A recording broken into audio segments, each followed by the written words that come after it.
सोलापूर शहराला लाभलेलं दुर्दैवी खासदार म्हणजे प्रणिती शिंदे आहेत। त्यांच्या बुद्धिमत्तेची मला कीव येते। एकतर खासदारकीचा कालावधी वर्षभर झाल्यानंतर वर्षभरात त्यांनी किती निधी आणलं हे सोलापूरला सांगण्यापेक्षा आता जवळपास खासदारकीला 1.5-2 वर्ष पूर्ण झालेले आहेत। रोज मीडियासमोर किंवा ह्याच्यासमोर येऊन दिल्लीत बसून पोपटपंची करायचं, महिन्या-2 महिन्याला एकदा सोलापूरला आल्यानंतरनं काही लोकांच्या समोर जाताना केंद्रातनं त्यांनी किती निधी आणलंय हे सांगण्यापेक्षा उठसूट इतर पक्षांवरती टीका करण्याचं काम हे दुर्दैवी खासदार करतात। काल ग्रामीण भागात त्यांनी एक स्टेटमेंट केलं, त्याचा व्हिडिओ आज प्रसारमाध्यमांमधून आम्हाला ऐकायला मिळालं। त्यात ज्या कार्यकर्त्यांनी त्यांना महाविकास आघाडीच्या कार्यकर्त्यांनी जीवाचं रान करून त्यांच्या खासदारकीसाठी प्रयत्न केला, अशा कार्यकर्त्यांवरला वाऱ्यावर सोडून दिल्याची कबुली ते स्वतः करतायत। या ज्या निवडणुका लागलेल्या आहेत ग्रामीण भागाच्या, त्याचं मला काही घेणं देणं नाही। मी या निवडणुकीत लक्ष देत नाही आणि मी यात कुठलाही वेळ देत नाही अशी स्वतःच ते कबुली देऊन कार्यकर्त्यांच्या जखमांवरती मीठ चोळण्याचं काम हे खासदार करतात।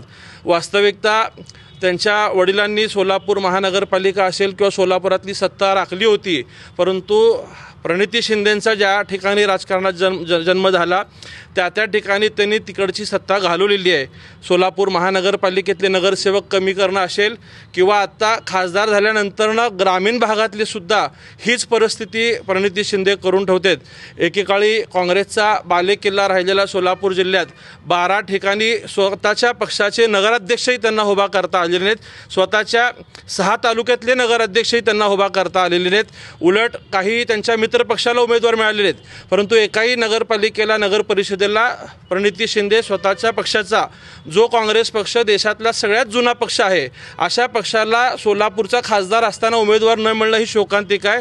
आणि ह्याचा कुठेतरी पश्चाताप असण्यापेक्षा उलट जाहीर कबुली द्यायचं की मी अशा निवडणुकीला महत्त्व नाही, याच्यापेक्षा दुर्दैवी वेळ काँग्रेस पक्षाच्या कार्यकर्त्यांवरती नसणार आहे। आणि प्रणिती शिंदेंच्या बुद्धिमत्तेची कीव येते की त्यांना बिहारच्या निवडणूक प्रचाराचं प्रमुख नेमलं होतं, तिथं कुठलंही स्वतःच्या पक्षाचं अस्तित्व टिकवता आलं नाही, दारुण पराभव अपयश त्यांचं त्या ठिकाणी झालेलं आहे। आणि ह्या सगळ्या गोष्टी झाकण्यासाठी मोदी साहेबांवरती टीका करणं असेल, फडणवीस साहेबांवरती टीका करणं, स्वतःची पात्रता नसताना मोठ्या लोकांवरती टीका करण्याचं काम सोलापूरचे दुर्दैवी खासदार करतात। नेहमी वायफळ बोलण्याचं काम त्यांच्याकडनं होतं।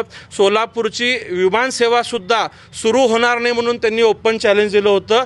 आणि भारतीय जनता पार्टीने आदरणीय देवेंद्र फडणवीस साहेबांनी आणि विशेषतः पालकमंत्री म्हणून लाभलेले जयकुमार गोरे साहेबांमुळं सोलापूरची विमानसेवा 1 वर्षभराच्या आत सुरू झाली।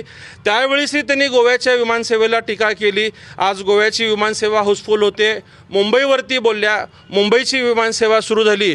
हा सोलापूरचा जो विकास पालकमंत्री जयकुमार गोरे साहेबांच्या माध्यमातून सुरू आहे, हे कुठंतरी त्यांच्या पोटामध्ये दुखतंय, त्यांच्या डोळ्यात हे खुपतंय, म्हणून वारंवार पालकमंत्र्यांवरती टीका करण्याचं ते काम करतात।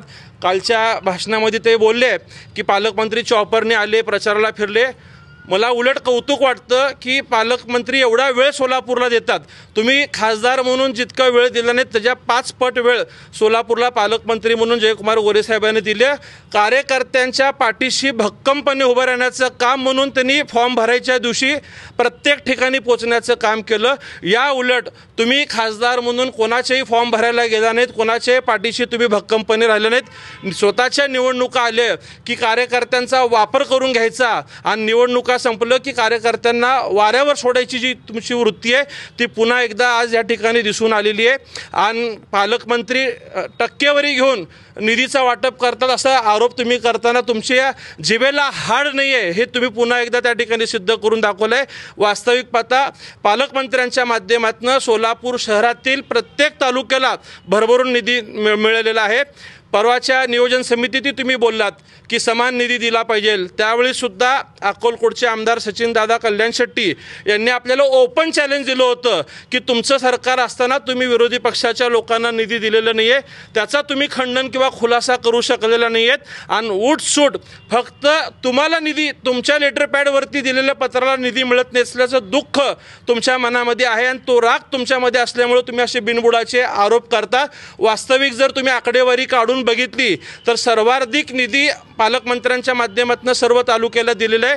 मी तुम्हाला या माध्यमातून जाहीर चॅलेंज देतो की तुम्ही जे समान निधी म्हणता तर तुमच्या मागच्या 1 वर्षाचा खासदारकीचा निधी असेल किंवा ह्या पुढच्या 6-7 महिन्याचा निधी तुम्ही 6 तालुक्याचं प्रतिनिधित्व करता, त्या 6 तालुक्याला तुम्ही तो निधी समान प्रमाणे दिलाय का त्याचा तुम्ही पहिला खुलासा या ठिकाणी सादर करावा असं मी तुम्हाला ओपन चॅलेंज या माध्यमातून देतोय करून। सोलापुर के इतिहास में पहली बार छोटे फंक्शन के लिए हॉल रेंट होगा 0 रुपए। स्पाइस एंड आइस इवेंट्स की सुपर सेवर ऑफर, कोई भी छोटे फंक्शन के लिए आज ही संपर्क करें। Spice and ice events. Jayesh Darbi collection cotton, linen यासह अनेक ब्रँडेड कंपन्यांच्या सूटिंग शर्टिंग साठी जयेश दर्बी कलेक्शन, 7 रस्ता मोदी पंकाविरी जवळ सोलापूर।